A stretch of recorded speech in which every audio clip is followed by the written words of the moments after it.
और सेनापति था जिसका नाम था बख्तियार खिलजी। ये बहुत ज्यादा क्रूर था। अपन एक्चुअली जब गुलाम वंश पढ़ते हैं तब इसके बारे में पढ़ते नहीं है। तो ये भी गौरी का ही सेनापति था, ठीक है, और ये बहुत ज्यादा क्रूर था और ये अपनी सेना लेकर बंगाल की तरफ गया हुआ था। तो बंगाल के अंदर ही तो मैं आपको किस्सा बताऊं कि इससे आपको पता लगेगा कि ये कितना बुरा व्यक्ति था, ठीक है। ये इतना बुरा था जिसकी कोई हद नहीं थी। और अपने यहाँ पे सेक्युलरिज्म के नाम पे जिस नालंदा विश्वविद्यालय को इसने जलाकर नष्ट किया था, उस नालंदा का नाम इसके नाम पर है। वहां का जो रेलवे स्टेशन है उसका नाम शायद बख्तियारपुर जंक्शन है, ठीक है, या फिर बख्तियार वो जो सब जंक्शन है, केवल सेक्युलरिज्म के नाम पर कि नहीं साहब। जबकि आप इसके किस्से सुनोगे तब आपको पता लगेगा ऐसे व्यक्ति के नाम पर भी कोई नाम होना चाहिए क्या। हाँ, कोई व्यक्ति ने जीवन में कोई भी ना भले काम किए हैं तो आप उसके नाम पे भले नाम रखते हो। देखो, धर्म सारे अच्छे होते हैं, उसमें कोई डाउट नहीं है, लेकिन हर धर्म के अंदर इस प्रकार के लोग होते हैं। अब मैं आपका सब किस्सा बताऊं कि इसकी सेना कहीं पर रुकी हुई थी। इसको पता नहीं कोई एक भयंकर बीमारी हो गई थी। इसकी सब जो भी है ना भयंकर, जब है ना बीमारी हुई तो ये जितने डॉक्टर्स अरेंज कर सकता था, मतलब हकीम इनके खुद, ठीक है, जो इसके साथ में आए थे उन्होंने इसे खूब प्रयास किए, लेकिन धीरे धीरे सबको पता लग गया था अब ये बख्तियार ये जो बख्तियार खिलजी अब मरेगा, अब ये बचेगा ही नहीं। तो साहब इसके सारे जितने भी इसके साथ में आए हुए थे डॉक्टर्स, उन्होंने कहा साहब ये तो ला इलाज बीमारी है। ऐसे के अंदर इसकी, ठीक है, ऐसे के अंदर वहां से पास से एक कोई लड़का निकल रहा था। तो वो सब रात का समय हो गया था, अंधेरा हो गया था, आगे घना जंगल था। तो वो लड़का डर गया और उसको लगा कि यहाँ पे टेंट वेंट है।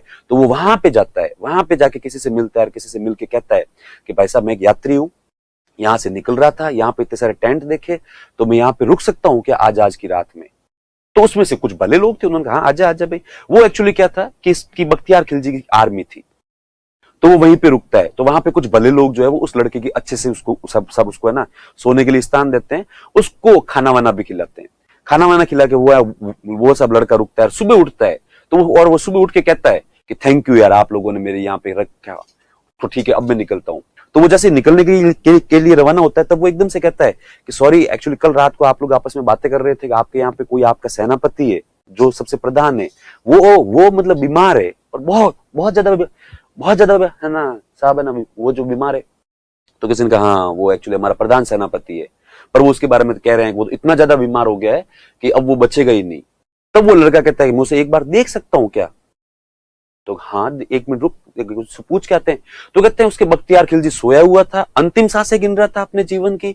उसके आसपास में उसके जितने भी हकीम थे वो भी बैठे थे। और ऐसे में एक कुछ साहब एक सैनिक आता है, सैनिक आके कहता है कि सर एक कोई लड़का आया हुआ है, यात्री था एक्चुअली, रात को हमारे पास में रुका था और वो कह रहा है कि वो एक बार इसको बख्तियार खिलजी को देखना चाहता है, शायद तक वो हो सके तो कुछ हेल्प करेगा। तो वो हकीमों ने कहा हम इतने अनुभवी इतने वरिष्ठ व्यक्ति बैठे हैं और तुम एक लड़के की बातों पर भरोसा कर रहे हो, रवाना कर दो उसको। तो कहते हैं बख्तियार खिलजी बिल्कुल अंतिम सांसें गिन रहा, फिर भी उसने आंखें खोली। कहते हैं डूबते को तिनके का सहारा। तो वो है ना मरता हुआ आदमी हर प्रकार के एफर्ट करता है और वो इशारा करता है उसको लेके आ। तो वो आया लड़का, लड़के ने आके उसको चेक किया, चेक करने के बाद में कहा कि यदि आप कहो तो मैं भी एक एफर्ट करूं, प्रयास कर सकता हूं आपको बचाने का। तो अब सब बख्तियार खिलजी ने कहा अपन मर तो वैसे ही रहे। तो उसको कहा हाँ कर ले भाई।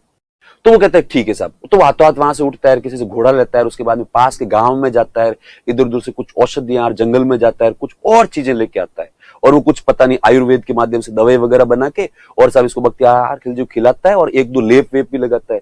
तो कहते हैं 2-3 दिन के अंदर ही बख्तियार जो है वो सब बिल्कुल रिकवर होना स्टार्ट हो गया था। और रिकवर किया, कुछ दिनों में पूर्णतः स्वस्थ हो गया। तो वो बख्तियार स्वस्थ होकर उसको कहता है यार तू मतलब इतना महान चिकित्सक, मतलब मेरे इन सब लोगों ने कहा था कि तू मतलब है ना मैं तो मरूंगा और तू जो है वो इतना महान व्यक्ति, अब तो बोले यार तेरे को कोई जानता भी नहीं है। तब वो विद्यार्थी कहता है सॉरी सर मैं कोई महान व्यक्ति वगैरह नहीं हूं, मैं तो केवल आयुर्वेद का विद्यार्थी हूं और वो भी जूनियर हूं।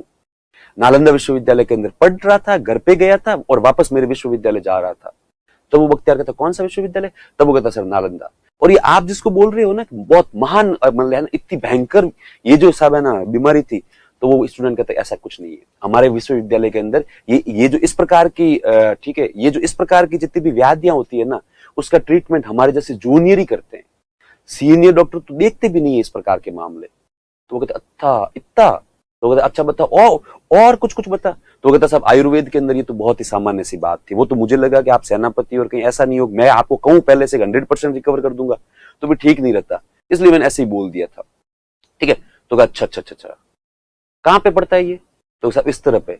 तो फिर एकदम से ये जो बख्तियार अपना रंग दिखाता है और अपना रंग दिखा कहता है कि जब तक इस प्रकार के विद्यालय है, जब तक इस प्रकार के आयुर्वेद है, ठीक है, तब तक हमारा आतंक चलेगा कैसे।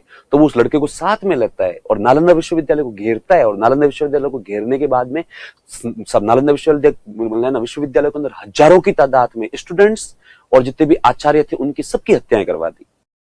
उसकी हत्याएं करवाता है। तब वो सब ना लड़का इससे बख्तियार से कहता है मैंने आपका ट्रीटमेंट किया है, मैंने आपको जीवित रखा है। तब कहते हैं हाँ भाई सब कुछ अच्छा है, पर अब तेरे को भी मरना पड़ेगा, ये नॉलेज जाएगा। तो उसकी भी हत्या करवा दी, ठीक है। और उसके बाद में वहां से कुछ जो है वो विद्यार्थी और कुछ आचार्य, ठीक है, टीचर, वो जो सब ठीक है बच के निकल गए थे, पर वो बहुत कम। बात कहते हैं संपूर्ण नालंदा विश्वविद्यालय को नष्ट करवा दिया था। 9 मंजिला लाइब्रेरी थी, उस जमाने का बुर्ज खलीफा था, उसके अंदर 90 लाख से लेकर 1 करोड़ के आसपास पुस्तकें थी, उनको सबको इसने कहा जला दो। तो कहते हैं भारत का जितना बड़ा लॉस आज तक बख्तियार ने किया है ना, इतना किसी ने नहीं किया। कि साहब वो जो ज्ञान जो अर्जित था वहां पे, जो ज्ञान वहां पे था, वो इतना था जो सब अपन कहेंगे ना अमूल्य था, उसको जला दिया। उसके बाद में इसने टास्क लिया कि ऐसे मतलब सब पता करो और कहां पे विश्वविद्यालय। तो ये गए, विक्रमशिला विश्वविद्यालय को नष्ट करवा दिया। इसके अलावा छोटे मोटे तो खूब सारे थे, उनको सबको जला के नष्ट करवा दिया था। तो इससे ये जो तुर्क आक्रमण था इसका बख्तियार का, इससे जो है वो सब लोग जो अपने अपने विद्यालय छोड़ के, विश्वविद्यालय छोड़ के चले गए थे इधर उधर जंगलों में। बहुत सारे बहुत भिक्षु जो थे वो तो सब नेपाल और तिब्बत और अपने ये जो चीन में शिफ्ट हो गए। तो उन्होंने अब ये स्थान हमारे लिए सुरक्षित नहीं है। तो कहते इन सब विश्वविद्यालय को नष्ट करने का क्रेडिट जो है वो सब है ना तुर्कों को जाता है, तुर्कों में भी विशेषकर इसको बख्तियार को। और अपने यहाँ पे भारत सरकार इसका सम्मान करती है, ठीक है, लगातार इसका सम्मान होता है। नालंदा का नाम ही वो तो वहां पे सम्मान पूर्वक है। जैसा बख्तियार ने एक्चुअली नालंदा को नष्ट कर दिया था, इससे आज से हम इसको बख्तियार बोलेंगे। हद है मतलब, ठीक है। क्या चलो छोड़ो।